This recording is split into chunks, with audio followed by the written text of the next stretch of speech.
Hello friend, welcome back to my channel Aryan classes. Aryan ક્લાસીસમાં હું ફરી એકવાર તમામ ધોરણ 12ના વિદ્યાર્થીઓનું હાર્દિક સ્વાગત કરું છું.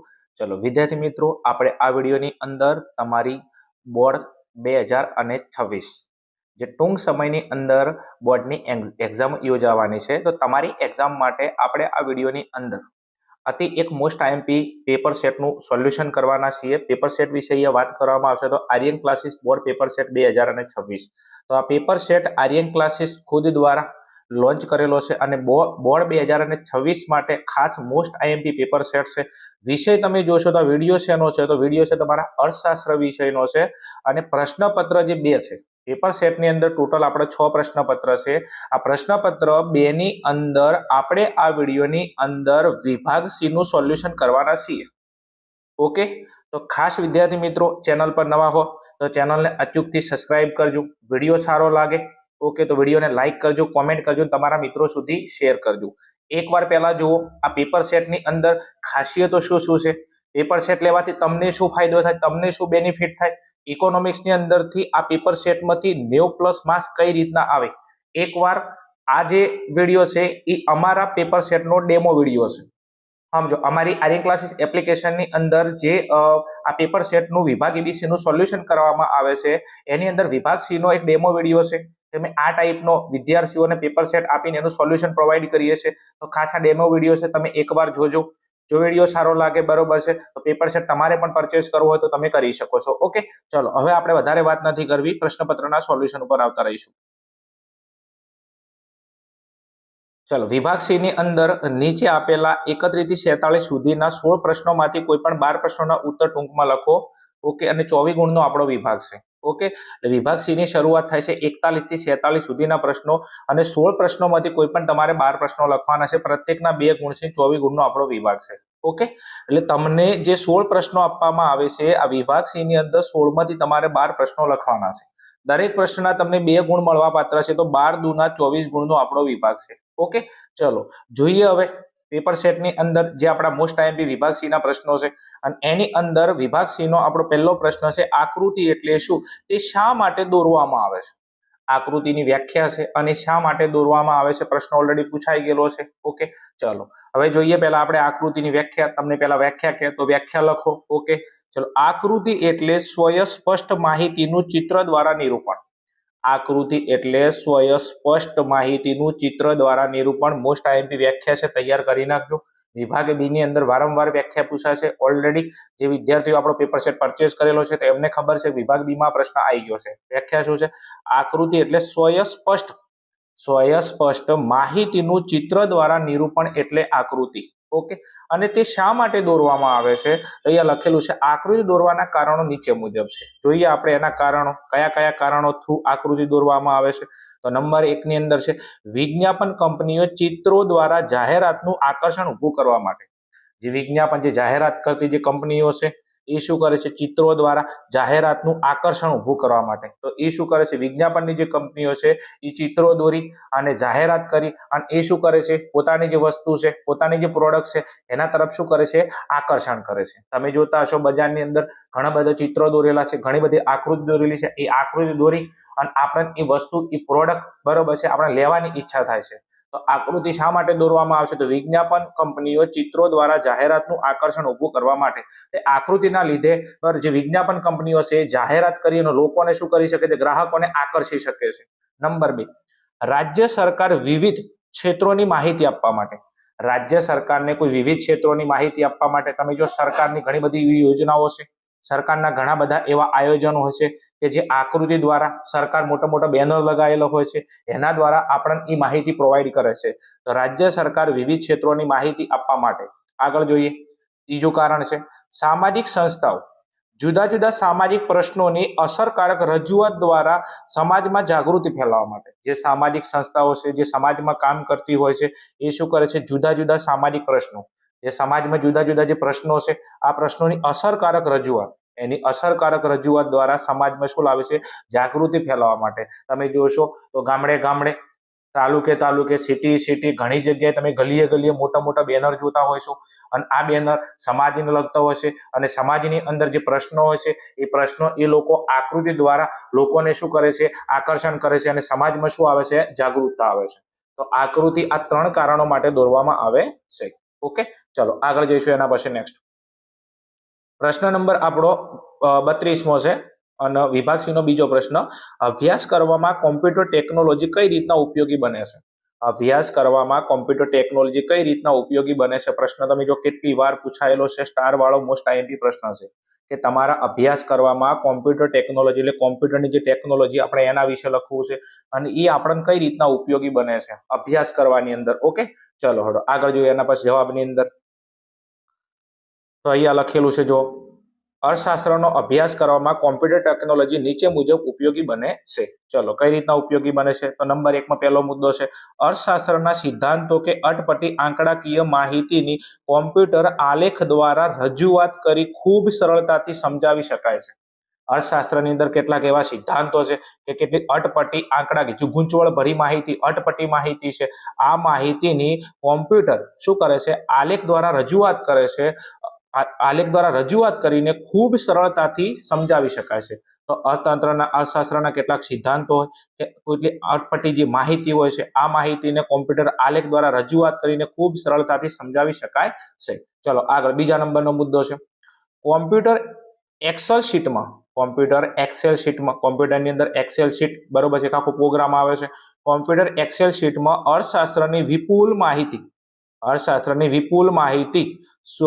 સંગ્રહિત કરી તે ઉપરથી સરવાળા, સરેરાશ, સહસંબંધ વગેરેના મૂલ્ય ખૂબ જ ઝડપથી મેળવી શકાય છે. તેમજ આવી માહિતી માટે વિવિધ પ્રકારના આકૃતિઓ પણ સહેલાઈથી દોરી શકાય છે.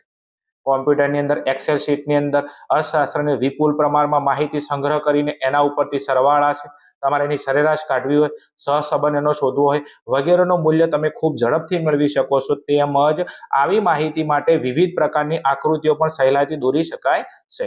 ચલો આગળ જઈશું એના પછી શું કીધું છે આગળ. કોમ્પ્યુટરનો ટેકનોલોજીનો બીજો ફાયદો, કોમ્પ્યુટર ટેકનોલોજીના વિવિધ પ્રોગ્રામની મદદથી અર્થશાસ્ત્રની વિવિધ આંકડાકીય માહિતી માટે આકૃતિ અને આલેખ દોરી શકાય છે. કોમ્પ્યુટર ટેકનોલોજીના વિવિધ પ્રોગ્રામની મદદથી, એટલે કોમ્પ્યુટર ટેકનોલોજીમાં શું હોય, વિવિધ પ્રોગ્રામ હોય. આ વિવિધ પ્રોગ્રામની મદદથી અર્થશાસ્ત્રની વિવિધ આંકડાકીય માહિતી માટે આકૃતિ અને આલેખ દોરી શકાય છે. ચલો આગળ જઈશું એના પછી અર્થશાસ્ત્રના ઉચ્ચ અભ્યાસ અને સંશોધન માટેની જરૂરી માહિતી. અર્થશાસ્ત્રનો તમારે ઉચ્ચ અભ્યાસ કરવો છે અને એનું સંશોધન કરવું છે, તો એના માટેની જરૂરી માહિતી કોમ્પ્યુટરની હાર્ડ ડિસ્ક કે પેનડ્રાઈવમાં સાચવી રાખી ગમે તે સમયે કે ગમે તે સ્થળે તેનો ઉપયોગ થઈ શકે છે. તમારે અર્થશાસ્ત્રનો ઉચ્ચ અભ્યાસ કરવો છે કે એનું સંશોધન કરવું છે, તો કોમ્પ્યુટરની અંદર તમને ખબર હાર્ડ ડિસ્ક હોય, સમજો કે હાર્ડ ડિસ્ક આ પેનડ્રાઈવની અંદર તમે આ જે માહિતી સાચવી રાખો છો, અને ગમે તે સ્થળે તમે સમય તેનો તમે શું કરી શકો છો, ઉપયોગ કરી શકો છો. ક્લિયર? તેમજ SPSS અથવા SCHAZM જેવા એડવાન્સ પ્રોગ્રામના ઉપયોગ દ્વારા અનેક પ્રકારની આંકડાકીય ગણતરી થઈ શકે છે. ઓકે, આટલા સુધી લખશો તો તમે ચાલશે. ચલો વિદ્યાર્થી, આ હતો આપણો જે કોમ્પ્યુટર ટેકનોલોજી છે. આ કોમ્પ્યુટર ટેકનોલોજી આપણા અભ્યાસમાં શું બને છે, મદદરૂપ બને છે. ચલો આગળ જઈશું એના પછી પ્રશ્ન નંબર આપણો 33 છે. શું કીધું છે, રાષ્ટ્રીય આવકના નિર્દેશકની મર્યાદાઓ જણાવો. રાષ્ટ્રીય આવકનો જે નિર્દેશક છે એની મર્યાદાઓ જણાવી છે. ઓકે, તમને ખબર છે કે આર્થિક વિકાસના અલગ અલગ નિર્દેશકો છે. આર્થિક વિકાસના નિર્દેશકની અંદર રાષ્ટ્રીય આવકનો નિર્દેશક આ પણ એક નિર્દેશક છે. આપણે એની મર્યાદાઓ જણાવવાની. આપણું ચેપ્ટર નંબર 2 છે, વૃદ્ધિ અને વિકાસ, એનો પ્રશ્ન છે. આ પ્રશ્ન ઓલરેડી તમે જો 2 વાર પૂછાયેલો છે. ચલો જોઈએ રાષ્ટ્રીય આવકના નિર્દેશકની મર્યાદાઓ. રાષ્ટ્રીય આવકને આર્થિક વિકાસના એક નિર્દેશક તરીકે સ્વીકારવામાં કેટલીક મર્યાદાઓ છે. રાષ્ટ્રીય આવકને આર્થિક વિકાસના એક નિર્દેશક તરીકે સ્વીકારવામાં ઘણી બધી મર્યાદાઓ છે. તમને ખબર કે રાષ્ટ્રીય આવક જે છે એ આર્થિક વિકાસનો એક શું છે, નિર્દેશક છે, અને આ નિર્દેશક તરીકે સ્વીકારતા એની અંદર શું છે, મર્યાદાઓ છે. કઈ કઈ મર્યાદાઓ છે જોશો તો પહેલા નંબરની મર્યાદા છે સાચી રાષ્ટ્રીય આવકની ગણતરીની મુશ્કેલી. તમે રાષ્ટ્રીય આવકની જે ગણતરી તો કરો છો, પણ એ રાષ્ટ્રીય આવક સાચી હોતી નથી. ઓકે, તો સાચી રાષ્ટ્રીય આવકની ગણતરી કરવામાં શું છે, મુશ્કેલી છે. હવે આ મુદ્દામાં શું લખવાનું છે જો, બેવડી ગણતરી, સ્વવપરાશની વસ્તુઓ, ઘસારો જાણવાની મુશ્કેલી, ગેરકાયદેસર આવક, કરચોરી, સાટા પદ્ધતિ, નિરક્ષરતા, એક કરતા વધુ વ્યવસાયમાં રોકાયેલા લોકો વગેરે જેવા કારણોસર સાચી રાષ્ટ્રીય આવક જાણી શકાતી નથી. તેથી રાષ્ટ્રીય આવકનો સાચો માપદંડ ગણી શકાય નહીં. તમે જે રાષ્ટ્રીય આવકની જે ગણતરી કરો છો, આ ગણતરી ઘણી વખત સાચી નથી હોતી. આ ગણતરીમાં મુશ્કેલી પડે છે. કેમ? કારણ કે ઘણી વખત બેવડી ગણતરી થઈ જાય. શું થાય છે? સ્વ વપરાશની જે વસ્તુઓ છે, ઘસારો જાણવાની મુશ્કેલી પડે છે. ઘણી વખત ગેરકાયદેસર આવક મળી જાય છે, કર ચોરી થાય છે, સાટા પદ્ધતિ છે, નિરક્ષરતા છે, એક કરતા વધુ વ્યવસાયમાં રોકાયેલા લોકો છે વગેરે જેવા કારણોસર સાચી રાષ્ટ્રીય આવક જાણી શકાતી નથી. તેથી રાષ્ટ્રીય આવકનો સાચો માપદંડ ગણી શકાય નહીં. એટલે તમે જે રાષ્ટ્રીય આવકની ગણતરી કરો છો, આ રાષ્ટ્રીય આવક ઘણી વખત ખોટી બને છે. ઘણા બધા કારણો જવાબદાર છે. રાષ્ટ્રીય આવક ગણતરીમાં શું પડે? તમને મુશ્કેલી પડે છે. ચલો, બીજા નંબરની અંદર કારણ છે વસ્તી. કયું કારણ છે? વસ્તી. રાષ્ટ્રીય આવકનો જે નિર્દેશક છે એની મર્યાદામાં વસ્તી. શું કીધું છે? જો રાષ્ટ્રીય આવકની સાથે દેશની વસ્તીનું પ્રમાણ ધ્યાનમાં લેવામાં આવે છે. રાષ્ટ્રીય આવકની ગણતરી કરતી વખતે દેશની વસ્તીનું પ્રમાણ ધ્યાનમાં લેવામાં આવે તો જ માથાદીઠ આવકનું પ્રમાણ આર્થિક વિકાસનો સાચો માપદંડ ગણી શકાય. રાષ્ટ્રીય આવકની સાથે દેશની વસ્તીનું પ્રમાણ ધ્યાનમાં લેવામાં આવે તો જ માથાદીઠ આવકનું પ્રમાણ આર્થિક વિકાસનો સાચો માપદંડ ગણી શકાય. આગળ નેક્સ્ટ.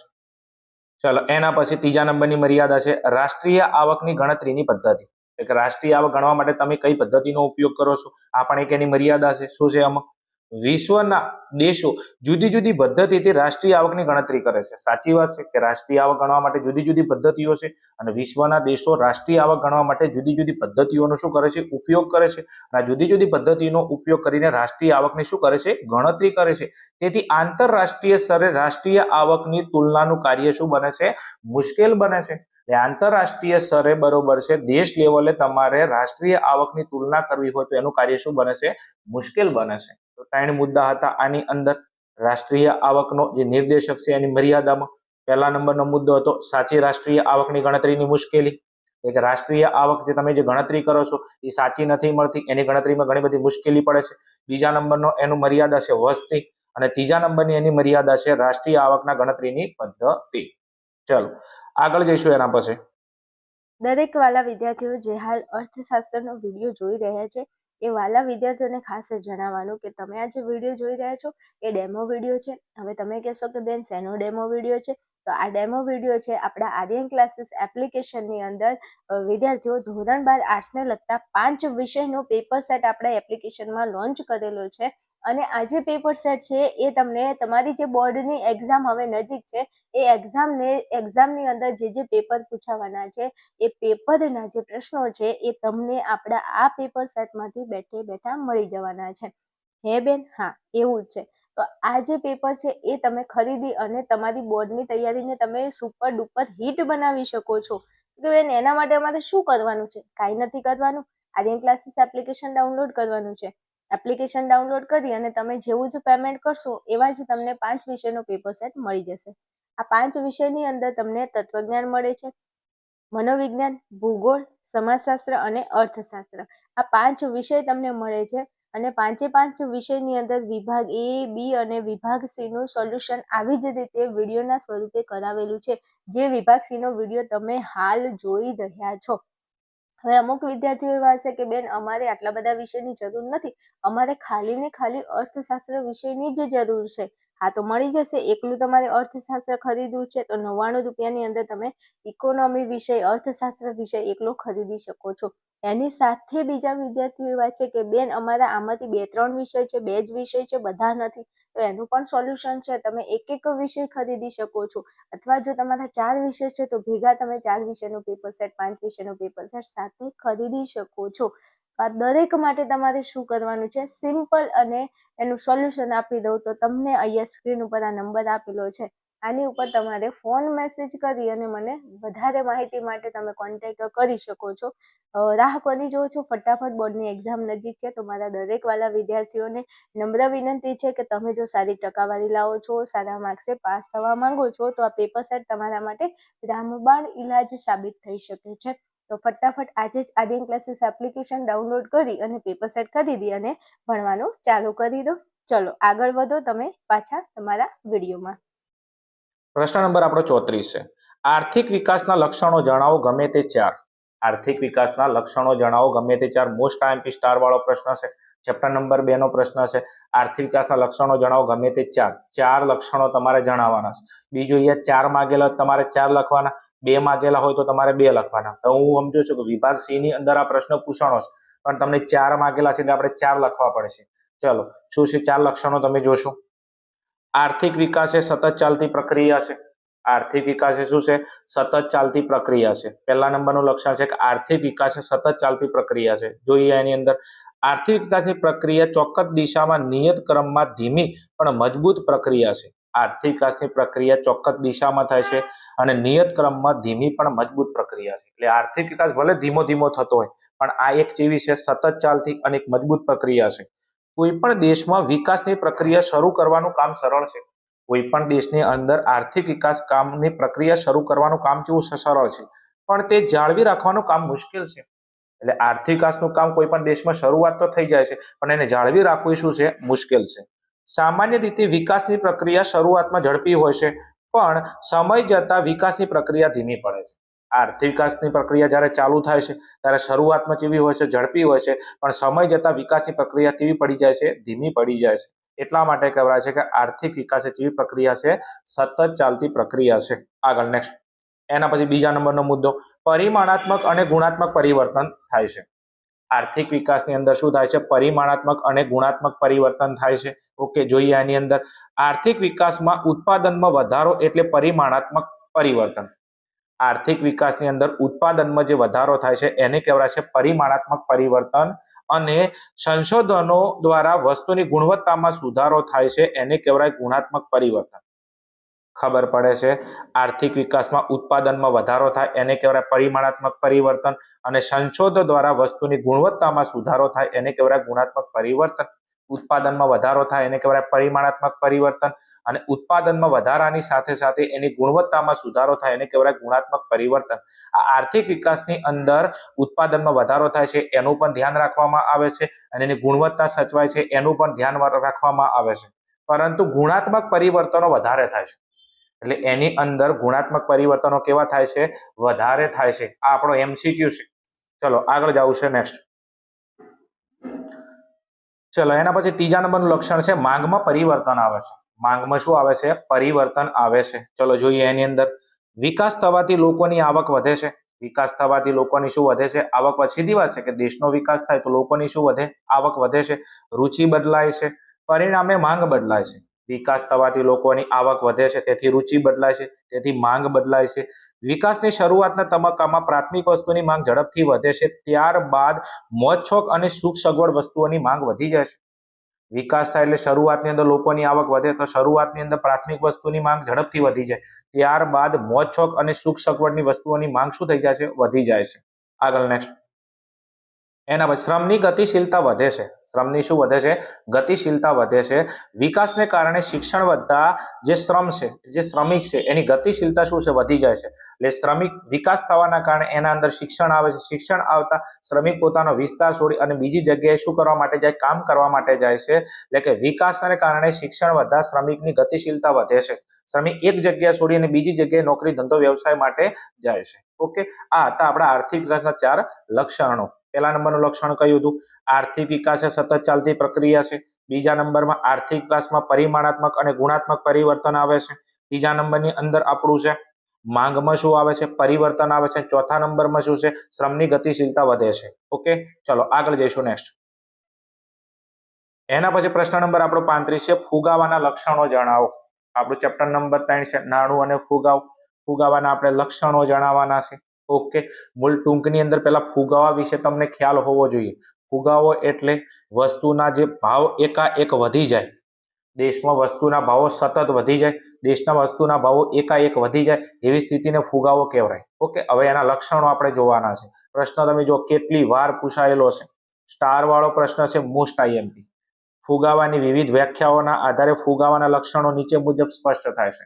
એટલે ફુગાવાના જે વિવિધ લક્ષણો તમને આપેલા છે, આ લક્ષણો શેના આધારે છે? એની વિવિધ વ્યાખ્યાઓના આધારે. ફુગાવાની વ્યાખ્યા ઘણા બધા અર્થશાસ્ત્રીઓએ આપેલી છે. ઓકે, આની વ્યાખ્યા ઉપર તેના લક્ષણો સ્પષ્ટ થાય છે. કયા કયા લક્ષણો છે તમે જોશો અહીંયા.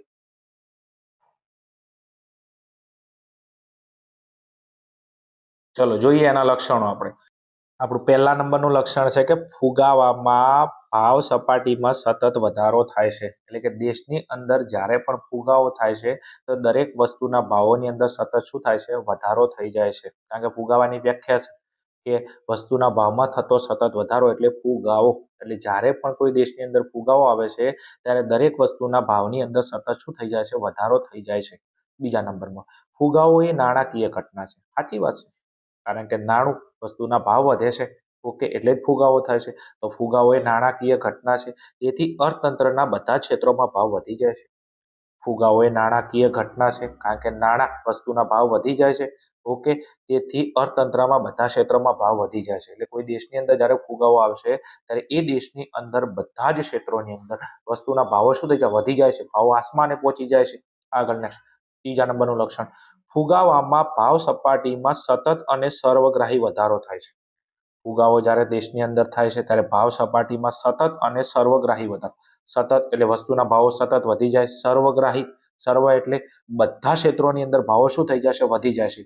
તેથી નાણાંનું મૂલ્ય ઘટતું જાય છે. એટલે જ્યારે પણ દેશની અંદર ફુગાવો થયા છે ત્યારે વસ્તુના ભાવો સતત વધી જાય છે. દરેક ક્ષેત્રના ભાવો વધી જાય છે ત્યારે દેશની અંદર નાણાંનું મૂલ્ય શું થઈ જાય છે? ઘટી જાય છે. ઓકે, ચલો એના પછી ચોથા નંબરનું લક્ષ્ય છે પૂર્ણ રોજગારીની સ્થિતિ પછી પણ નાણાકીય આવક વધતા. પૂર્ણ રોજગારીની સ્થિતિ પછી પણ નાણાકીય આવક વધતા ભાવ સપાટી વધે છે, જે ફુગાવાનું સર્જન કરે છે. જ્યારે પણ સાધનોની પૂર્ણ રોજગારીની સ્થિતિ પછી પણ નાણાકીય આવક શું છે? વધી જાય છે, ત્યારે ભાવ સપાટી વધે છે, જે ફુગાવાનું શું કરે છે? સર્જન કરે છે. આગળ પાંચમા નંબરનું છેલ્લું લક્ષણ છે કાયદા કે અંકુશો દ્વારા ભાવ સપાટી દબાવી રાખી હોય. સરકાર કાયદા દ્વારા કે અંકુશો દ્વારા વસ્તુના ભાવોને શું કરે છે? દબાવી રાખે છે. ભાવો ન વધવા હોવા છતાં પણ ફુગાવાનું શું થાય છે? સર્જન થાય છે. ભાવો ન વધવા છતાં પણ ફુગાવાનું સર્જન થાય છે અને આ ફુગાવાને શું કહેવામાં આવે છે? દાબેલો ફુગાવો કહેવામાં આવે છે. સરકાર કાયદા દ્વારા કે અંકુશો દ્વારા વસ્તુના ભાવોને દબાવી રાખે છે. ભાવો ન વધવા છતાં પણ ફુગાવાનું શું થાય છે? સર્જન થાય છે. આ ફુગાવાને દાબેલો ફુગાવો કહેવામાં આવે છે. ચલો આ હતા વિદ્યાર્થી મિત્રો આપણા ફુગાવાના લક્ષણો. ચલો આગળ જઈશું નેક્સ્ટ. એના પછીનો આપણો પ્રશ્ન છે પ્રશ્ન નંબર છે 36. નાણાંના પ્રકાર જણાવો. આ આપણા ચેપ્ટર નંબર 3 નો પ્રશ્ન છે. નાણું અને ફુગાવો મોસ્ટ આઈએમપી સ્ટાર વાળો પ્રશ્ન. ઘણી બધી એક્ઝામની અંદર આ પ્રશ્ન ઓલરેડી પૂછાઈ ગયેલો છે. ઓકે, ચલો નાણાંના પ્રકાર જોઈએ તો નાણાંના ટોટલ 6 પ્રકાર છે. નાણાંના કુલ કેટલા પ્રકારો છે? 6. કયા કયા? વસ્તુ નાણું, એના પછી પશુ નાણું, ધાતુ નાણું અને કાગદી નાણું, પછી બેન્કિંગ નાણું, પ્લાસ્ટિક નાણું. નાણાંના કેટલા પ્રકારો? પહેલા વસ્તુ નાણું. પહેલાના સમયમાં જ્યારે આપણા દેશની અંદર નાણાંની શોધ નથી થઈ ત્યારે લોકો લેવડ દેવડ વસ્તુ મારફતે કરતા હતા એટલે વસ્તુ નાણું. પશુ નાણું, પશુઓ દ્વારા પણ લેવડ દેવડ કરતા હતા એટલે પશુ નાણું. ધાતુ નાણું, ધાતુના સિક્કા આવી ગયા હતા એના ઉપરથી ધાતુ નાણું. એના પછી કાગદી નાણું એટલે કાગળનું નાણું. હાલ કયું નાણું છે? કાગદી નાણું. તમે જ્યાં નોટો જોવો છો, ઓકે, કયું નાણું છે? કાગદી નાણું. એના પછી બેન્કિંગ નાણું, ઓકે, અને પ્લાસ્ટિક નાણું. આ નાણાંના શું છે? પ્રકાર છે. ઓકે, નાણાંના કુલ પ્રકાર કેટલા? 6. વસ્તુ નાણું, પશુ નાણું, ધાતુ નાણું, કાગદી નાણું, બેન્કિંગ નાણું, પ્લાસ્ટિક નાણું. ઓકે, ચલો આગળ જઈશું એના પછી. એના પછીનો આપણો પ્રશ્ન છે પ્રશ્ન નંબર 37. બેંક શબ્દનો ઉદ્ભવ શી રીતના થયો હતો? બેંક શબ્દનો ઉદ્ભવ શી રીતના થયો હતો? ઓકે, એટલે આપણું જે ચેપ્ટર નંબર 4 છે આ ચેપ્ટર નંબર 4 નો પ્રશ્ન છે કે બેંક શબ્દનો ઉદ્ભવ કઈ રીતના થયો હતો. ઓકે, તો અહીંયા લખેલું છે તમે જો. સંસ્કૃતમાં બેંકને મળતો શબ્દ ભાંડ છે. સંસ્કૃતમાં મળતો બેંક શબ્દને કયો? ભાંડ. એટલે સંસ્કૃતમાં બેંક શબ્દને ભાંડ તરીકે ઓળખાય છે. તે પરથી ભંડોળ શબ્દ બન્યો. સંસ્કૃત ભાષાની અંદર બેંક માટે કયો શબ્દ વપરાણો? ભાંડ. ઓકે, અને એના પરથી કયો શબ્દ બન્યો? એના પછી ભંડોળ શબ્દ બન્યો. એટલે ભાંડ ઉપરથી કયો શબ્દ બન્યો? ભંડોળ શબ્દ બન્યો. આગળ અંગ્રેજીમાં બેંક શબ્દ, અંગ્રેજીમાં બેંક શબ્દ ફ્રેન્ચ શબ્દ બેંકા અને ઇટાલિયન શબ્દ બેન્ક્યુ પરથી ઉતરી આવ્યો છે. અંગ્રેજીમાં બેંક શબ્દ ફ્રેન્ચ શબ્દ બેંકા અને ઇટાલિયન શબ્દ બેન્ક્યુ ઉપરથી ઉતરી આવ્યો છે. સંસ્કૃતમાં ભાંડ ઉપરથી ભંડોળ, ઓકે, અંગ્રેજીની અંદર ફ્રેન્ચ શબ્દ બેંકા અને ઇટાલિયન શબ્દ બેંક્યુ પરથી ઉતરી આવેલો છે. આગળ નેક્સ્ટ. એના પછી શું કીધું છે કે પ્રાચીન સમયમાં યુરોપના દેશોમાં સરાફો ઢળતી પાટલી ઉપર નાણાંના જથ્થાની ફેરબદલી કરતા હતા. પ્રાચીન સમય એટલે પહેલાના સમયની અંદર યુરોપ દેશ છે. આ યુરોપ દેશના જે લોકો છે એમાં જે સરાફો છે, આ સરાફો ઢળતી પાટલી ઉપર નાણાંના જથ્થાની ફેરબદલી કરતા હતા. એટલે પાટલી ઉપર બેસી અને નાણાંની લેવડ દેવડ કરતા હતા. તેથી બેંક શબ્દ અંગ્રેજીમાં વાપરવામાં આવ્યો. આ રીતના બેંક શબ્દનો ઉદ્ભવ થયો, જેને નાણાંના ભંડોળ સાથે સંબંધ છે. આ રીતના બેંક શબ્દનો શું થયો?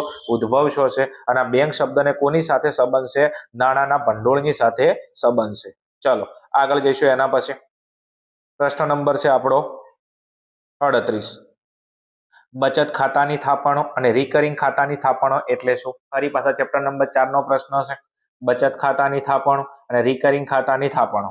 ઓકે, ચલો જોઈએ આપણે પહેલા નંબર બચત ખાતાઓ એટલે બચત ખાતાની થાપણો. આ પ્રકારના ખાતાઓ વ્યક્તિઓ પોતાની ટૂંકા ગાળાની બચત માટે ખોલાવે છે. તો બચત ખાતું વ્યક્તિ કેમ ખોલાવે છે? તો વ્યક્તિ પોતાના ટૂંકા ગાળાની અંદર કોઈને બચત કરવી હોય તો એ કયું ખાતું ખોલાવે છે? બચત ખાતું ખોલાવે છે. અને બચત ખાતાની અંદર પોતાના પૈસા મૂકે છે, પોતાની થાપણો મૂકે છે. તો કઈ વ્યક્તિ બરોબર છે બચત ખાતું ખોલાવે છે?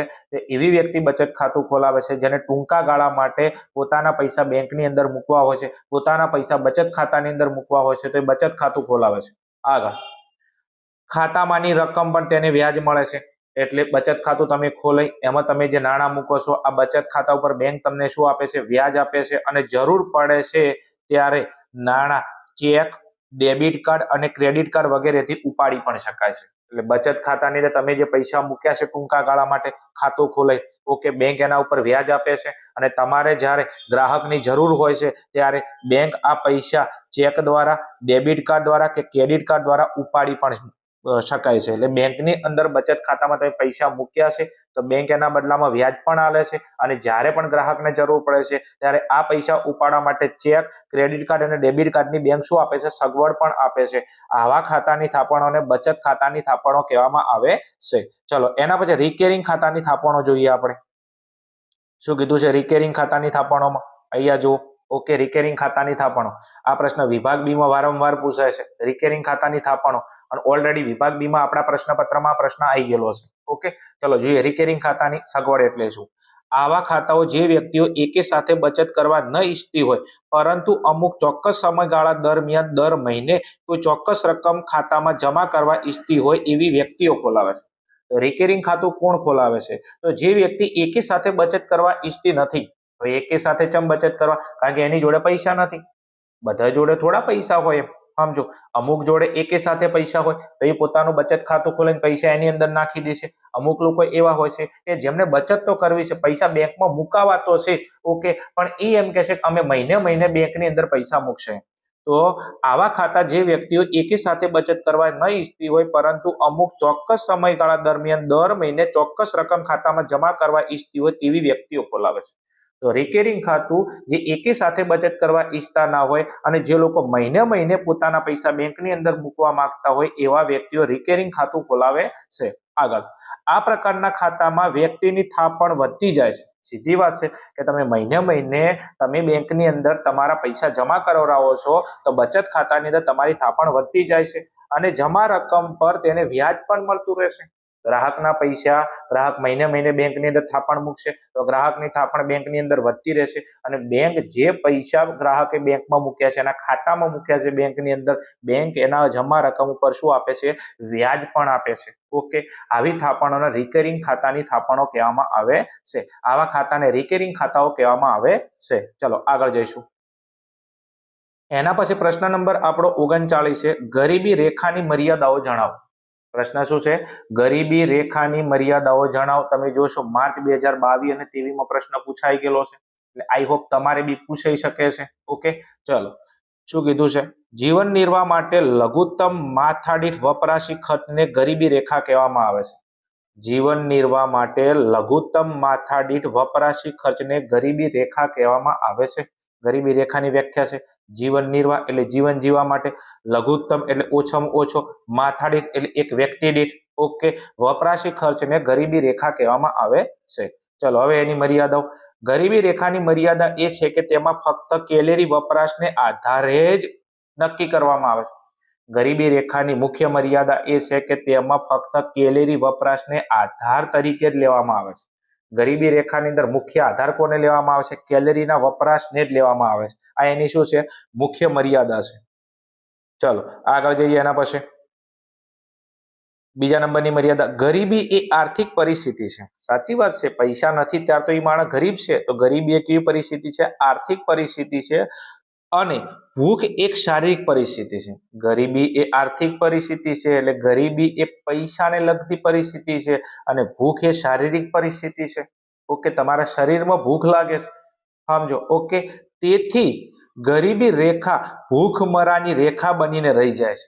તેથી ગરીબી રેખા એ શું? ભૂખમરાની રેખા બનીને રહી જાય છે. કેટલો મસ્ત શબ્દ છે જો.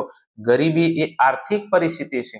આર્થિક રીતે વ્યક્તિ જોડે પૈસા નથી એટલા માટે ગરીબ છે, અને ભૂખ એક શારીરિક પરિસ્થિતિ છે. તેથી ગરીબી રેખા એ ભૂખમરાની રેખા બનીને રહી જાય છે. આગળ નેક્સ્ટ.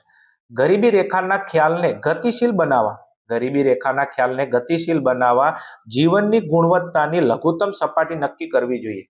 ગરીબી રેખાના ખ્યાલને ગતિશીલ બનાવવા માટે જીવનની ગુણવત્તાની લઘુત્તમ સપાટી નક્કી કરવી જોઈએ. તો વિદ્યાર્થી મિત્રો, આ હતા આપણા ગરીબી જે રેખા છે એની મર્યાદાઓ. ઓકે, ચલો આગળ જઈશું એના પછી. પ્રશ્ન નંબર છે આપણો 40, અને એની અંદર શું કીધેલું છે? પ્રચ્છન્ન બેરોજગારીનો અર્થ જણાવો. પ્રચ્છન્ન બેરોજગારીનો અર્થ જણાવો. મેં આગળ પ્રશ્નપત્ર 1 ની અંદર પણ વાત કરી હતી કે તમારું જે ચેપ્ટર નંબર 6 છે બેરોજગારી, બેરોજગારીના જે પ્રકારો છે 5, કયા કયા? સંપૂર્ણ બેરોજગારી, અર્ધ બેરોજગારી, પ્રચ્છન્ન બેરોજગારી, ઘર્ષણજન્ય બેરોજગારી, ચક્રીય બેરોજગારી. આ બેરોજગારીના જે 5 પ્રકારો છે, આ 5 પ્રકાર આખો પ્રશ્ન તૈયાર કરવાનો છે. કારણ વિભાગ સી ની અંદર બેરોજગારીનો એક પ્રકાર તમારી બોર્ડની પરીક્ષામાં હશે હશે હશે હશે. અહીંયા કયો પૂછેલો છે? પ્રચ્છન્ન બેરોજગારી. ચલો, કેટલી વાર પૂછાયેલો પ્રશ્ન છે જો. ચલો જોઈએ વ્યાખ્યા. પ્રચ્છન્ન બેરોજગારી, જ્યારે કોઈ એક વ્યવસાયમાં પ્રવર્તમાન ટેકનોલોજીના સંદર્ભમાં જરૂરી હોય તેના કરતા વધુ શ્રમિકો રોકાયેલા હોય. જ્યારે કોઈ એક વ્યવસાયમાં પ્રવર્તમાન ટેકનોલોજીના સંદર્ભમાં જરૂરી હોય એના કરતા વધારે શ્રમિકો રોકાયેલા હોય. એટલે કોઈ વ્યવસાયની અંદર જેટલા શ્રમિકોની જરૂર હોય એના કરતા વધારે શ્રમિકો રોકાયેલા હોય. દાખલા તરીકે અહીંયા જરૂર છે 5 શ્રમિકોની, પણ એની અંદર 8 શ્રમિકો રોકાયેલા છે. વ્યવસાયમાં જરૂર છે 5 શ્રમિકોની, પણ કેટલા શ્રમિકો? 8 શ્રમિકો રોકાયેલા છે. આવા વધારાના શ્રમિકોને ખસેડી લેવામાં આવે. આવા વધારાના શ્રમિકોને ખસેડી લેવામાં આવે. હવે અહીંયા જરૂર હતી 5ની છે 8, તો વધારાના કેટલા હતા? 3. આ 3 શ્રમિકોને શું કરવામાં આવે? ખસેડી લેવામાં આવે.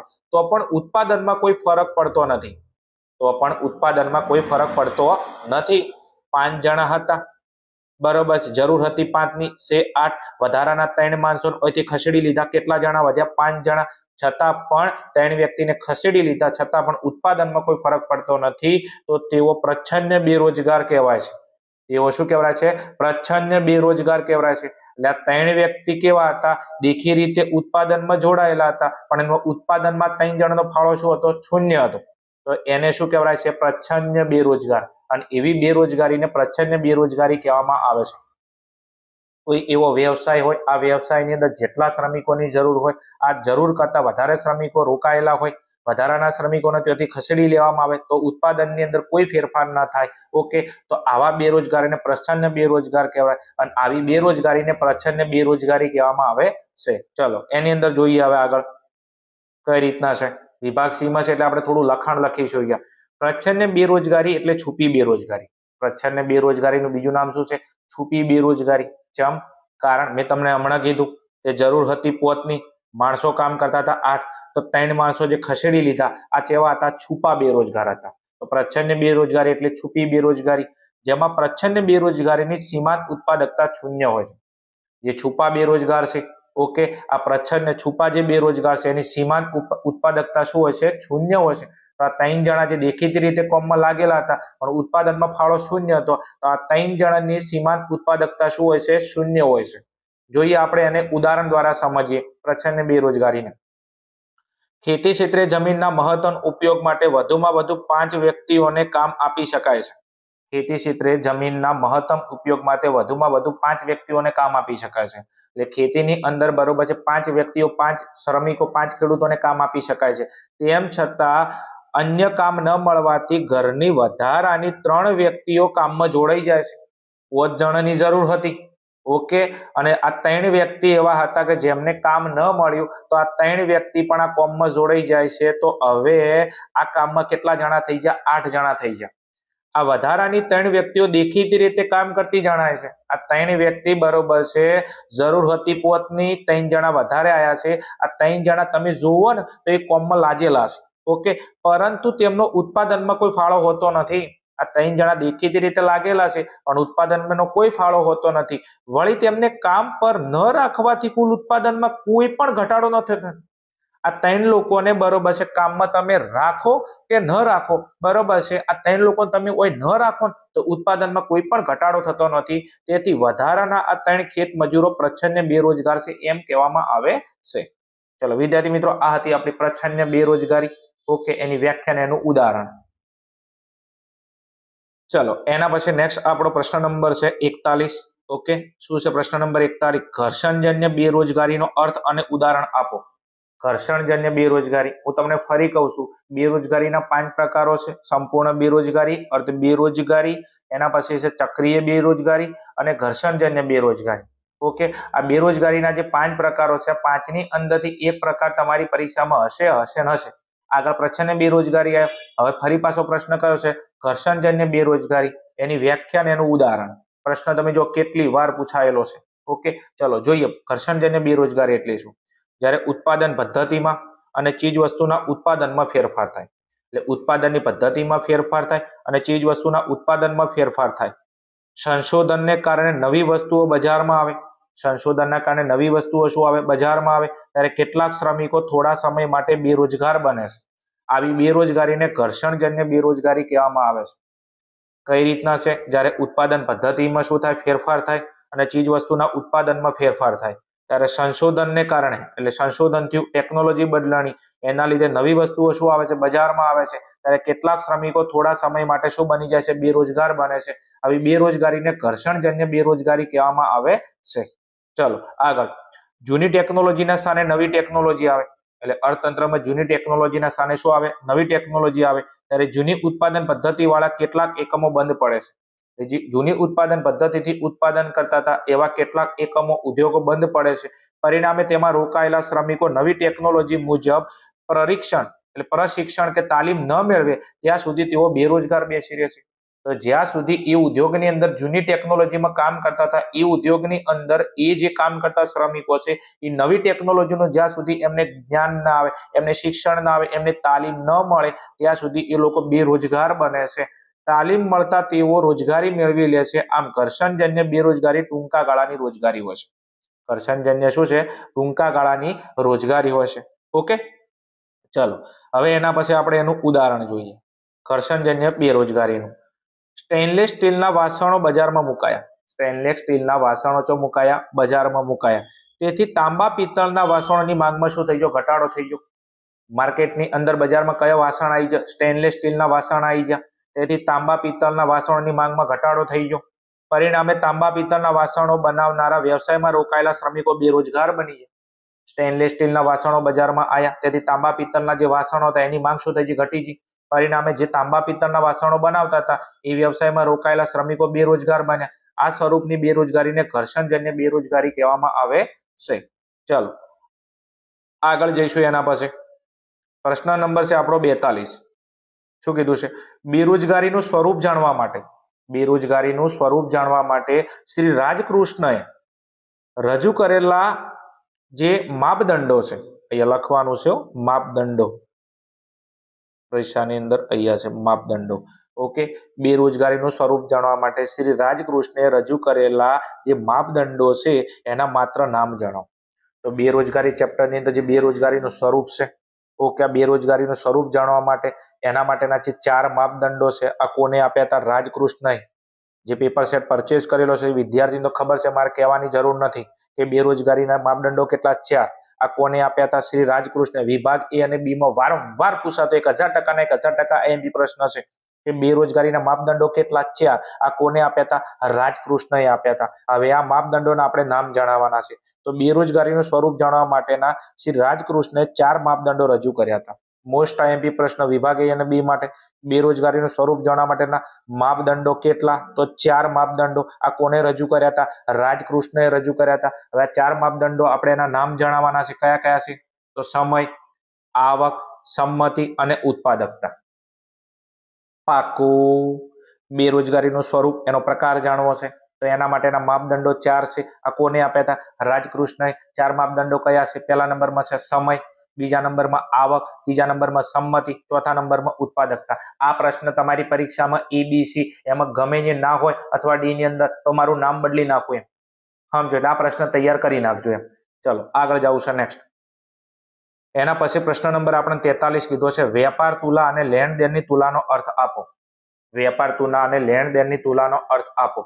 જે વિદ્યાર્થી પેપર સેટ પરચેસ કરેલો છે એમને ખબર છે કે વિભાગ આપણા બી ની અંદર વ્યાખ્યા ઓલરેડી આવી ગયેલી છે. વેપાર તુલાની વ્યાખ્યા બી આવી ગઈ છે, લેણ દેણની તુલાની વ્યાખ્યા આવી છે. સ્ટાર વાળો મોસ્ટ આઈએમપી પ્રશ્ન છે. ફરી પાછો વિભાગ સી ની અંદર પ્રશ્ન પૂછેલો છે, બંનેની વ્યાખ્યા લખવાની છે. ચલો શું છે વ્યાખ્યા જોઈએ આપણે. ચલો પહેલા નંબરની અંદર વ્યાખ્યા છે આપણી વેપાર તુલાની. કોની વ્યાખ્યા છે? વેપાર તુલાની. શું છે? કોઈ એક વર્ષ દરમિયાન દેશની ભૌતિક સ્વરૂપની વસ્તુઓની આયાત અને નિકાસના મૂલ્યોની હિસાબી નોંધનું સરવૈયું એટલે વેપાર તુલા. કોઈ એક વર્ષ દરમિયાન દેશની ભૌતિક સ્વરૂપની જે વસ્તુઓ છે, ભૌતિક એટલે દ્રશ્ય વસ્તુઓ છે, આ દ્રશ્ય વસ્તુઓની આયાત અને નિકાસનું જે મૂલ્યનું જે હિસાબી સરવૈયું છે એ હિસાબી સરવૈયાને વેપાર તુલા કહેવામાં આવે છે. કોઈ એક વર્ષના સમયગાળા દરમિયાન દેશની અંદર જે ભૌતિક વસ્તુઓ છે, આ ભૌતિક વસ્તુઓની આયાત અને નિકાસ જે કરવામાં આવે છે એના મૂલ્યના હિસાબી સરવૈયાને વેપાર તુલા કહેવામાં આવે છે. ચલો એના પછી આગળ લેણ દેણની તુલા જોઈએ આપણે.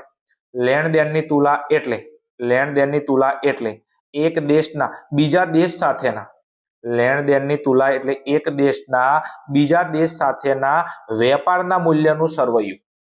કોઈ એક દેશના બીજા દેશ સાથેના વેપારના મૂલ્યના સરવૈયાને શું કહેવામાં આવે છે? લેણ દેણની તુલા કહેવામાં આવે છે. ચલો બંને વ્યાખ્યા આઈએમપી છે, તૈયાર કરી નાખજો. ચલો એના પછી આગળનો જે પ્રશ્ન છે આપણો પ્રશ્ન નંબર છે 44. ખેતીના આધુનિકરણમાં ઉદ્યોગો કેવી રીતના ઉપયોગી બને છે? ખેતીના આધુનિકરણમાં ઉદ્યોગો કેવી રીતના ઉપયોગી બને છે? પ્રશ્ન આઈએમપી છે, પૂછાયેલો છે. એટલે ખેતીનું તમારે આધુનિકરણ કરવું હોય, ઓકે, આપણે જૂની પદ્ધતિથી ખેતી કરતા હતા, હવે આપણે નવી પદ્ધતિથી ખેતી કરીએ છીએ. આ ખેતીનું આધુનિકરણ કરવું હોય તેમાં ઉદ્યોગો કઈ રીતના ઉપયોગી બને છે? ઓકે, ચલો જોઈએ. જમીનની તેમજ શ્રમની ઉત્પાદકતા વધારવા માટેનું ખેતીનું આધુનિકરણ જરૂરી છે. તમારે જમીનની ઉત્પાદકતા વધારવી હોય કે તમારે શ્રમિકની ઉત્પાદકતા વધારવી હોય તો ખેતીનું શું કરવું પડે? આધુનિકરણ કરવું પડે. જમીનમાં તમારે ઉત્પાદન વધારવું છે કે તમારે શ્રમિકની ઉત્પાદકતા વધારવી છે તો ખેતીનું આધુનિકરણ એટલે જૂની ખેતીથી આપણે ખેતી કરતા હતા એ બંધ કરી અને આધુનિક ટેકનોલોજી વાળી ખેતી કરવી પડે. ઓકે, તો જમીનની તેમજ શ્રમની ઉત્પાદકતા વધારવા માટે ખેતીનું આધુનિકરણ જરૂરી છે. આગળ ઉદ્યોગ ક્ષેત્ર ટ્રેક્ટર, થ્રેસર, સબમર્સિબલ પંપ, જંતુનાશક દવા છાંટવાના યંત્રો જેવા આધુનિક સાધનો પૂરા પાડી ખેતી ક્ષેત્રે ઉત્પાદન વધારવા સહાયક બને છે. તમને ખબર છે કે ઉદ્યોગોની અંદર કઈ કઈ વસ્તુનું ઉત્પાદન થાય? ઉદ્યોગો ટ્રેક્ટર બનાવે, થ્રેસર બનાવે, સબમર્સિબલ પંપ બનાવે, જંતુનાશક દવા છાંટવાના યંત્રો જેવા આધુનિક સાધનો ઉદ્યોગો કોને પૂરા પાડે છે? કૃષિને પૂરા પાડે છે. ઓકે, જેના કારણથી ખેતી ક્ષેત્રે ઉત્પાદન શું થાય છે? વધી જાય છે. તો ખેતી ક્ષેત્રે ઉત્પાદન વધારવા માટે કોણ સહાયક બને છે? ઉદ્યોગ ક્ષેત્ર. કારણ કે ખેતીની અંદર બરોબર છે આધુનિક યંત્રોની જરૂર પડે, ટ્રેક્ટરની જરૂર પડે, થ્રેસરની જરૂર પડે, દવાઓ છાંટવાના યંત્રોની જરૂર પડે, આધુનિક સાધનોની જરૂર પડે, સબમર્સિબલ પંપની જરૂર પડે. તો આ બધું ઉદ્યોગો કોને આપે છે? ખેતીને આલે છે. ઓકે, અને ઉદ્યોગો ખેતીને શું બને છે? સહાયક બને છે. આગળ નેક્સ્ટ. ઉદ્યોગ ક્ષેત્રે રાસાયણિક ખાતર, જંતુનાશક દવાઓ વગેરેનું ઉત્પાદન કરી નવીન ટેકનોલોજીની મદદ દ્વારા ખેતી ક્ષેત્રનો વિકાસ શક્ય બને છે. આપણે તમને ખબર છે ખેતી ક્ષેત્રની અંદર જે રાસાયણિક ખાતર વાપરીએ છીએ, જંતુનાશક દવા વાપરીએ છીએ, આ બધાનું ઉત્પાદન કોણ કરે છે? ઉદ્યોગ ક્ષેત્ર કરે છે. ઓકે, અને આ ઉદ્યોગ ક્ષેત્રે ખેતી ક્ષેત્રે રાસાયણિક ખાતર, જંતુનાશક દવા વગેરેનું ઉત્પાદન કરી નવીન ટેકનોલોજીના મદદથી ખેતી ક્ષેત્રનો શું કરે છે? વિકાસ કરે છે. ઓકે, આગળ નેક્સ્ટ. આમ ખેતીના આધુનિકરણ માટે ઉદ્યોગ ક્ષેત્ર ખૂબ ઉપયોગી પુરવાર થાય છે. આમ ખેતીના આધુનિકરણ માટે ઉદ્યોગો ખૂબ ઉપયોગી પુરવાર થાય છે. કારણ કે ખેતીની અંદર તમારે જેટલી બી વસ્તુની જરૂર પડે, જેટલી બી ટેકનોલોજીની જરૂર પડે, આ બધું કોણ પૂરું પાડે છે? ઉદ્યોગો પૂરા પાડે છે. તેથી ખેતીના આધુનિકરણ માટે ઉદ્યોગ ક્ષેત્ર ઘણું બધું ઉપયોગી પુરવાર થાય છે. ચલો આગળનો નેક્સ્ટ પ્રશ્ન છે વિદ્યાર્થી મિત્રો, પ્રશ્ન નંબર આપણો 45. ચલો વિદ્યાર્થી મિત્રો, એના પછી આપણો પ્રશ્ન નંબર જે 45 છે શું છે? એની અંદર આકર્ષણ સ્થળાંતર કોને કહેવામાં આવે છે? હવે આ પ્રશ્ન તમે જોશો તો મોસ્ટ IMP છે. 2020 માર્ચની અંદર 23ની અંદર પ્રશ્ન પૂછાયેલો છે. ઓકે, ચલો જોઈએ એની વ્યાખ્યા. જ્યારે કોઈ વ્યક્તિ કોઈ પણ કારણસર શહેરી જીવનશૈલી અને અદ્યતન સગવડોથી આકર્ષાયને, જ્યારે કોઈ વ્યક્તિ છે કોઈ કારણસર શહેરી જીવનશૈલી અને અદ્યતન સગવડોથી આકર્ષાઈને પોતાના વતનથી દૂર જઈ શહેરી વિસ્તારમાં વસવાટ કરે છે ત્યારે તેને આકર્ષણ આધારિત સ્થળાંતર કહેવામાં આવે છે. કોઈ વ્યક્તિ છે એ કોઈ કારણસર શહેરી જીવનશૈલી એટલે શહેરનું જે જીવન છે એને આકર્ષાઈને અને શહેરની અંદર શું હોય? અદ્યતન સગવડ હોય, એનાથી આકર્ષાઈને પોતાના વતનથી દૂર જઈને શહેરી વિસ્તારમાં વસવાટ કરે છે તેને આકર્ષણ સ્થળાંતર કહેવામાં આવે છે. કોઈ વ્યક્તિ છે જે ગ્રામીણ વિસ્તારની અંદર વસવાટ કરે છે, એને એવું થયું કે શહેરની અંદર આધુનિક જીવનશૈલી હોય, શહેરની અંદર આધુનિક સગવડો હોય, તો એનાથી આકર્ષાઈને જે પોતાનું જે વતન, પોતાનું ગ્રામ છે એનાથી છોડીને એ શહેરી વિસ્તારમાં વસવાટ કરે છે એને આકર્ષણ આધારિત સ્થળાંતર કહેવામાં આવે છે. અહીંયા વ્યક્તિ જાય છે તો એ જાય છે એના પાછળ એનું મુખ્ય કારણ શું છે કે શહેરની આધુનિક જીવનશૈલીથી આકર્ષાઈને જાય છે. શહેરની અંદર એને એવું લાગે છે ઘણી બધી આધુનિક સગવડોથી એનાથી આકર્ષાઈને એ પોતાનું વતન છોડી અને શહેરી વિસ્તારમાં વસવાટ કરવા માટે જાય છે, તેને આકર્ષણ સ્થળાંતર કહેવામાં આવે છે. ઓકે, ચલો એના પછી નેક્સ્ટ શું કીધું છે એમાં?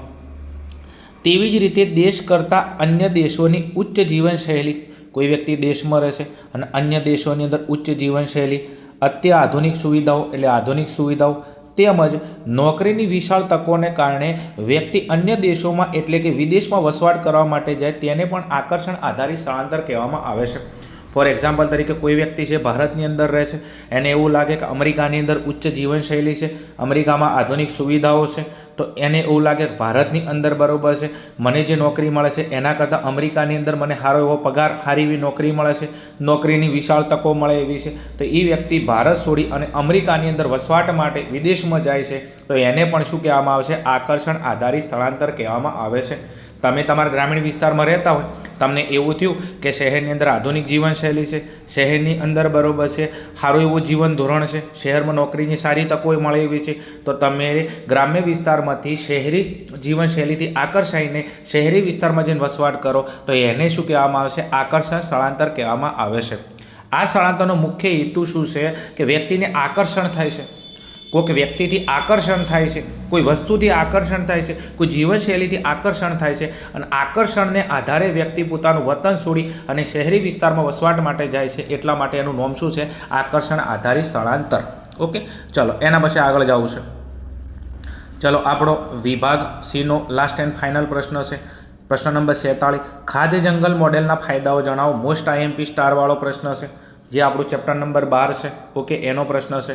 શું છે? બીજું, આ પ્રશ્ન તમારી 2026ની બોર્ડની પરીક્ષામાં હશે નશે, 1000% ને 1000% ગેરંટી બરાબર છે આલું છું કે ખાદ્ય જંગલ મોડેલના ફાયદા તમારી 2026ની બોર્ડની પરીક્ષામાં આ પ્રશ્ન હશે. ક્લિયર? ચલો જોઈએ. ખાદ્ય જંગલ મોડેલના ફાયદા નીચે મુજબ છે. આના ફાયદા શું છે? નીચે મુજબ છે. કયા કયા? નંબર 1માં છે ઓછા ખર્ચે વધુ ઉત્પાદન પ્રાપ્ત કરી શકાય છે. ખાદ્ય જંગલ મોડલના આધારે ઓછા ખર્ચે વધુ ઉત્પાદન કરી શકાય છે. એટલે તમારે ઉત્પાદન કરવું હોય તો તમે ઉત્પાદન વધારે કરી શકો છો. ઉત્પાદન પાછળ તમને જે ખર્ચો લાગે છે આ ખર્ચો કેવો હોય છે? ઓછો. તો ખાદ્ય જંગલ મોડેલનો પહેલો ફાયદો છે કે ઓછા ખર્ચે વધુ ઉત્પાદન પ્રાપ્ત કરી શકાય છે. બીજા નંબરનો ફાયદો છે એક જ સમયમાં વિવિધ વૃક્ષ કે છોડનું વાવેતર કરવામાં આવે છે.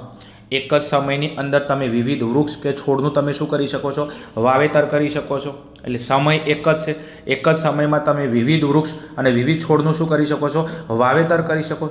એક સાથે તમે ઘણા બધા વૃક્ષ, એક સાથે તમે ઘણા બધા છોડનું શું કરી શકો છો? વાવેતર કરી શકો છો. આ મુખ્ય ફાયદો છે એનો. ત્રીજા નંબરમાં ખેડૂત સમૃદ્ધ અને આત્મનિર્ભર બને છે.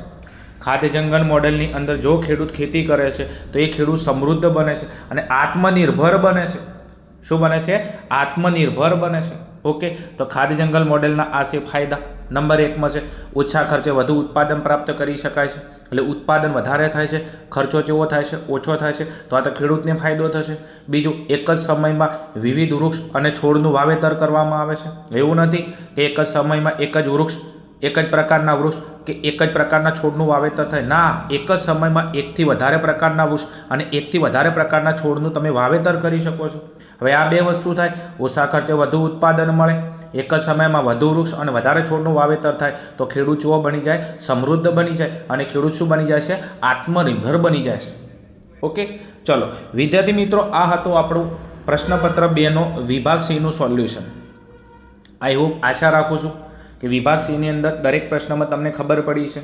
ઓકે, વિડીયો સારો લાગ્યો હોય તો લાઈક કરજો, કોમેન્ટ કરજો અને તમારા મિત્રો સુધી આને શેર કરજો.